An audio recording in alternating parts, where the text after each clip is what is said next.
Ternyata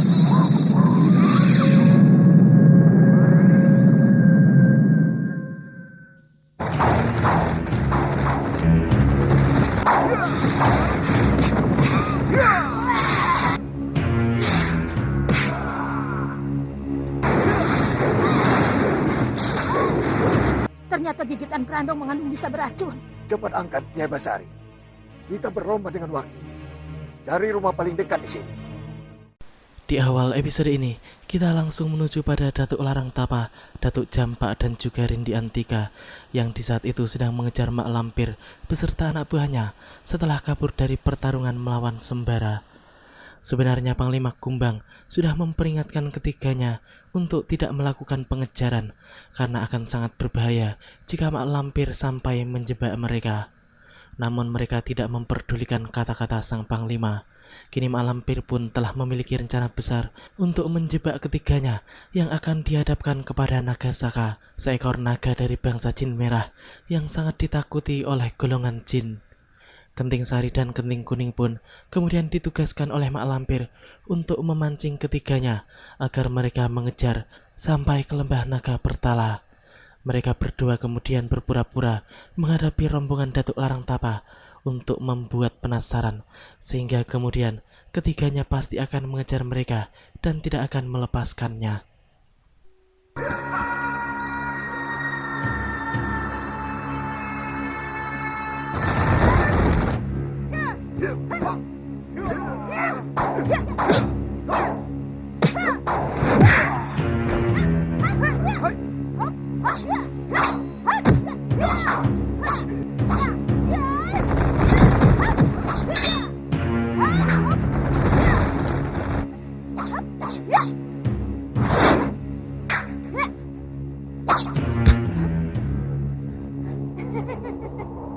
Hanya segitu saja kepandaianmu, gadis centil. Pancingan yang dilakukan Kenting Sari pun tampaknya berhasil.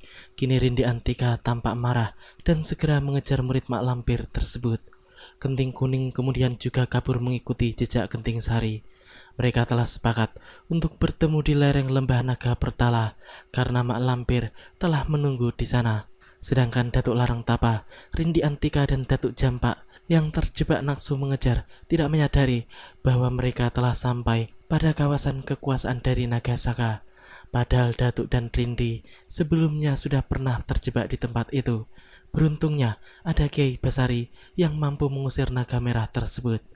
Mak Lampir pun tertawa puas melihat usahanya berhasil, dan kini ia pun memanggil Nagasaka untuk membunuh ketiga manusia golongan putih tersebut. Nagasaka! Nagasaka! Bunuhlah mereka! Ya! Awas Rindi! Ya! Hai! Ya! Ya! Hop! Ya! Hai! Ya! Ya! Ya! Ya!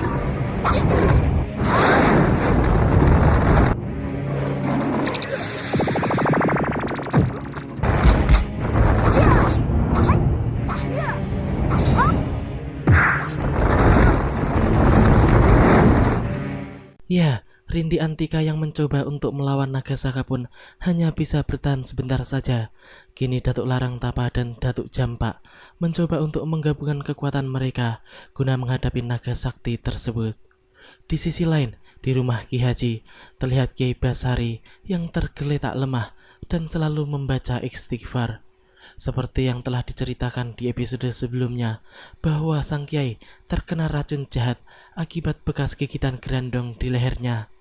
Sementara itu, tiba-tiba saja Panglima Kumbang merasakan getaran Datuk Larang Tapa, Rindi dan Datuk Jampak sedang dalam menghadapi bahaya besar.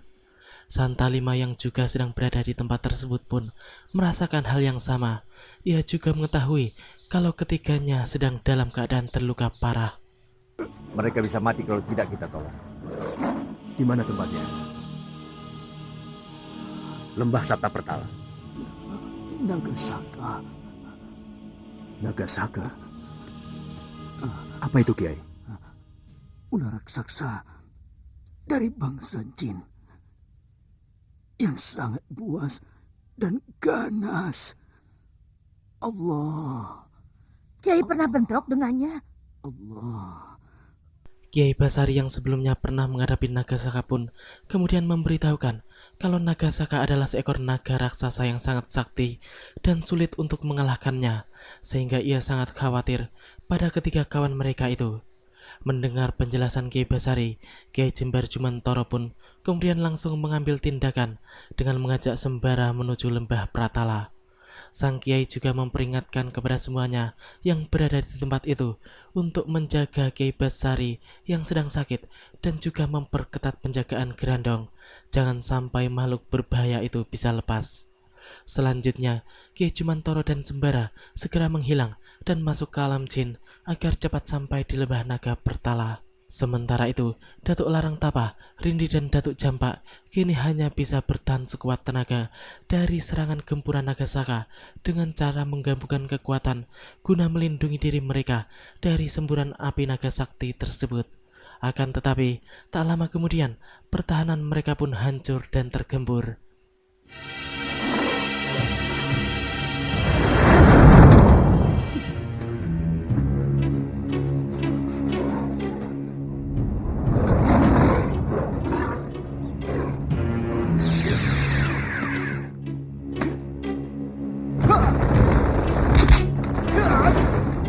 Kurang ajar, mereka datang lagi. Kita harus cepat-cepat pergi dari sini, Guru. Sebelum mereka mengetahui tempat persembunyian kita. Benar, Kemana kita harus pergi, Guru? kemana saja. Yang penting kita bisa menjauh dari tempat ini. Hati-hati, jangan sampai terlihat oleh mereka. Dasar licik, mak lampir yang takut dengan Sembara pun kembali kabur. Mereka tahu bahwa mereka tidak akan mampu mengalahkan Cemeti Amarasuli. Sementara itu, Sembara dengan pusaka saktinya kini mencoba untuk menggembur naga saka. Namun sepertinya benar apa yang dikatakan oleh Kiai Basari bahwa tidak mudah untuk mengalahkan naga Raja Jin Merah tersebut. Entah sudah berapa kali cambuk di tangan Sembara melecut ke arah naga sakti itu. Namun sejauh ini, hal tersebut belum mampu membuatnya tergembur. Kiai Jumantoro yang berdiri tidak jauh dari tempat pertarungan Sembara pun juga berusaha membantu muridnya itu dengan kekuatan batin agar Sembara mendapatkan kekuatan tambahan guna segera menghancurkan naga saka.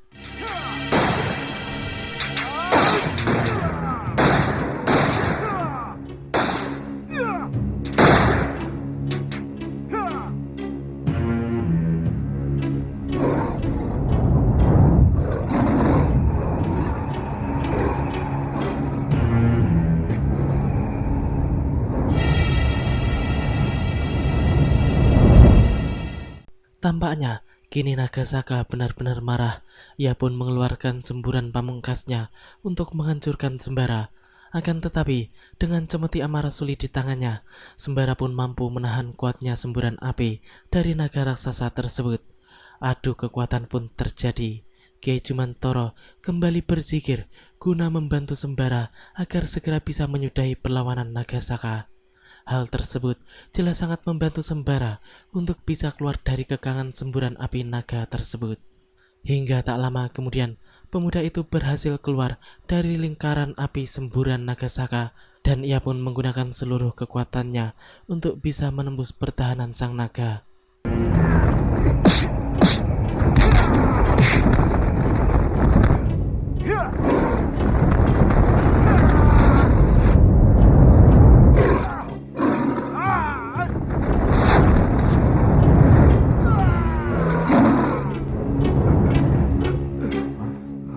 Masya Allah.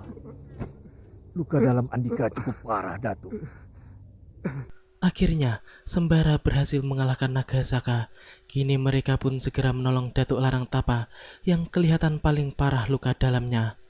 Datuk yang berasal dari alam jin itu pun kemudian dengan sadar mengatakan bahwa ia menyesal telah mengindahkan larangan Panglima Kumbang sehingga kini ia terkena batunya sendiri.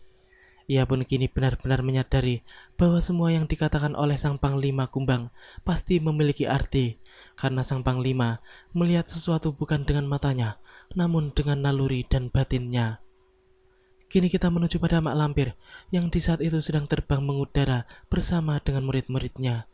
Kini nenek sesat tersebut berencana akan meminta bantuan kepada Nyai Roro Kidul atau Nyai Blorong untuk menghadapi musuh-musuhnya.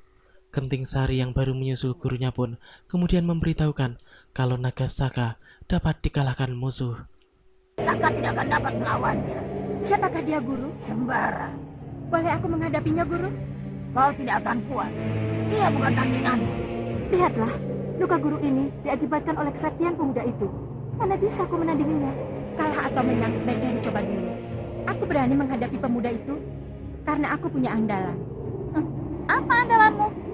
Triratna Puspasanda. Kau memang muridku yang paling cerdas, Telasi. Aku yakin kau akan menang menghadapi Sembara. Tapi waspadalah, karena Sembara dikelilingi orang-orang yang mempunyai kekuatan dari langit. Kini kita beralih menuju pada Nyai Bidara, Sembara, Farida, dan Basir yang di saat itu sedang mencari bahan obat-obatan untuk menyembuhkan Kiai Basari. Karena banyak sekali yang harus dicari, maka Nyai Bidara pun kemudian memerintahkan semuanya untuk berpencar agar pekerjaan mereka bisa cepat selesai. Sementara itu di rumah Ki Haji, Kiai Jabat pun sedang merabung obat-obatan untuk Kiai Basari yang dibantu langsung oleh tuan rumah. Memang selain memiliki kesaktian yang sempurna dan menguasai alam jin, Kiai Jabat juga mahir dalam masalah pengobatan. Setelah mendapatkan semua bahan yang dibutuhkan, akhirnya keempat orang utusan Kiai Jabat tersebut segera kembali ke rumah Ki Haji sebagai markas sementara mereka. Sembara.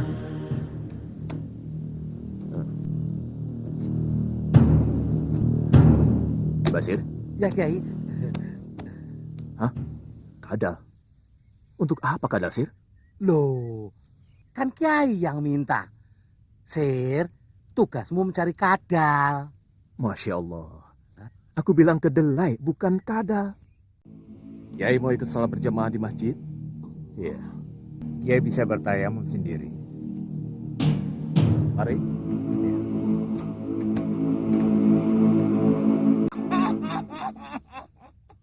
Semuanya berkumpul. Tampaknya Mak Lampir mengetahui kalau Kiai Basari sedang dalam keadaan terluka cukup parah.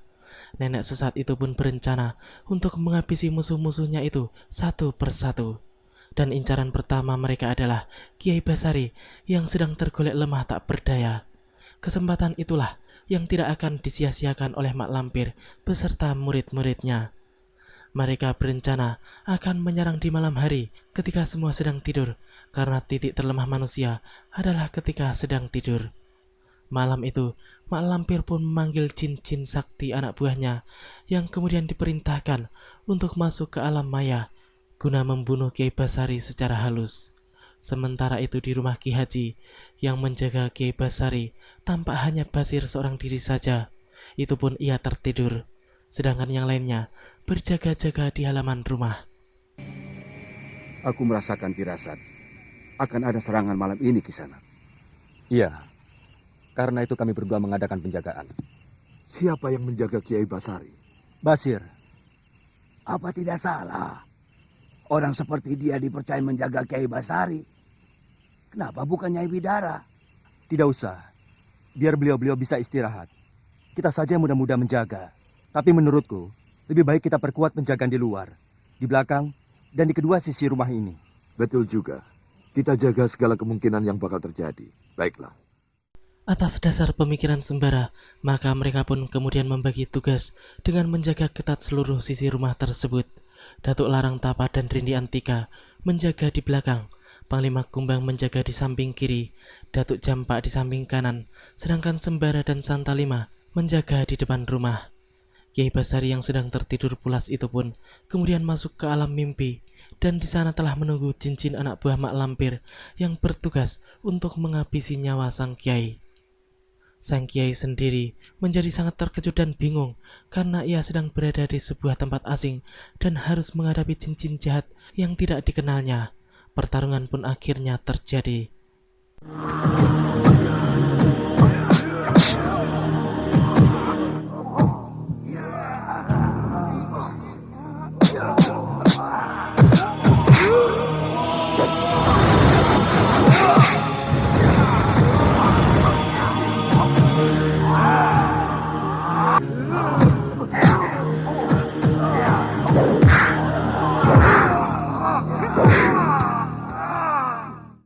Tampaknya Jin-jin jelek itu bukanlah jin sembarangan, karena mereka memiliki kekebalan tubuh yang luar biasa.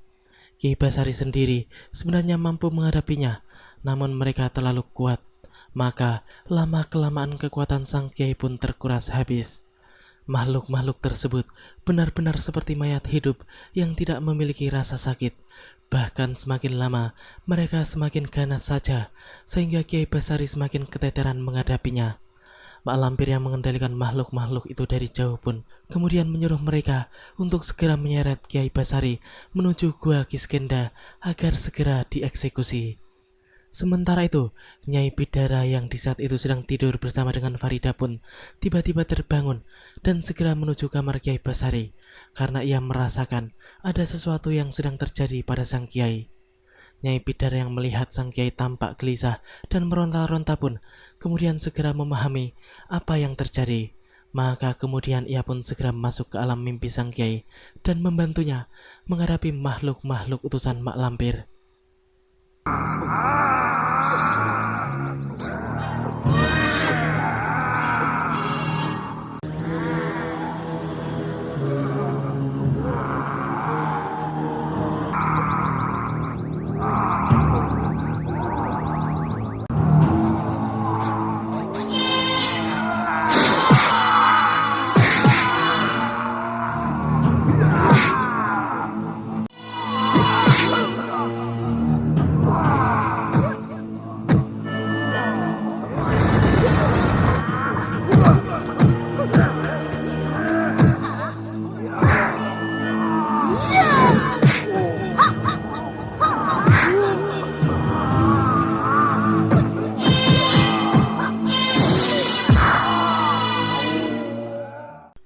Bantuan Nyai Bidara tampaknya sangat berarti bagi Kiai Basari, sehingga kini makhluk-makhluk itu dapat dipukul mundur. Namun setelah mengetahui kalau mereka adalah makhluk yang kebal terhadap rasa sakit, maka Nyai Bidara pun mengajak sang Kiai untuk menggunakan ajian pamungkas yang bernama Aji Sabut Jagat, yang juga dimiliki oleh Sembara dan Lindu Aji. Ajian tersebut pasti mampu mengalahkan makhluk-makhluk jelek utusan Mak Lampir itu. Bisa menjaga. Iya.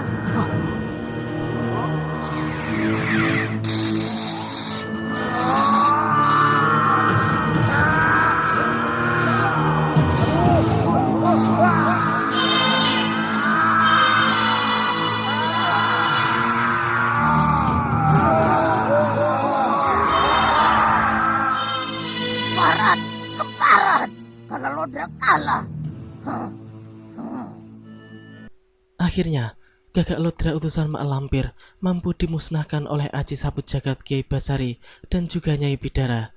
Nenek Peot itu pun sangat kecewa karena hampir saja ia mampu menghabisi nyawa Kiai Basari sebagai salah seorang musuh yang paling sakti yang mampu mengalahkan Gerandong dan juga Naga Saka. Setelah itu, Kiai dan Nyai Bidara pun tersadar. Kiai tampak sangat berterima kasih atas bantuan yang baru saja diberikan oleh Nyai Bidara. Karena kalau tidak, kemungkinan besar ia akan tewas di malam itu juga akibat serangan gelap Gagak Lodra. Sekarang saatnya menghancurkan musuh-musuhku. Melalui jalan mana lagi, Guru? Apakah masih tetap melalui Kiai Basari? Ya, dialah pintu yang paling lemah saat ini. Tapi ternyata dia tidak selemah yang kita duga, Guru. Kita gagal untuk membunuhnya. Goblok! Itu karena si Bidara keparat itu. Coba perlihatkan kepada kami, siapa Kiai Basari itu, Guru?